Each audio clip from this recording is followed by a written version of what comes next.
Assalamualaikum dan salam sejahtera.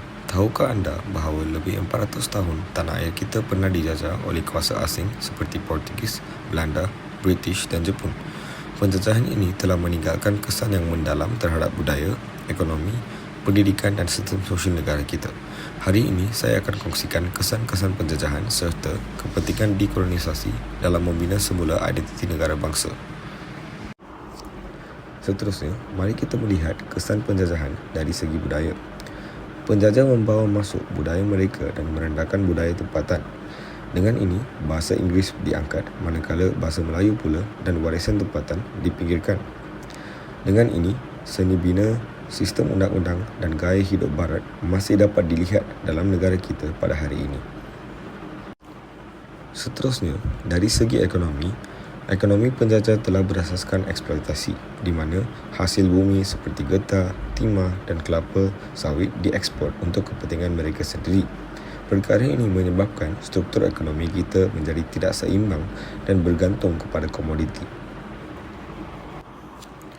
Akhir sekali, dari aspek pendidikan, sistem pendidikan penjajah tidak bertujuan untuk membangunkan rakyat tempatan, tetapi hanya menyediakan tenaga kerja rendah. Pendidikan tersebut disalurkan secara terpisah mengikut kaum dan perkara ini membawa kepada jurang sosial yang masih wujud hingga hari ini. Seterusnya, mari kita melihat realiti sosial dan politik pada hari ini. Walaupun Malaysia telah merdeka, warisan kolonial masih membentuk realiti kita pada hari ini.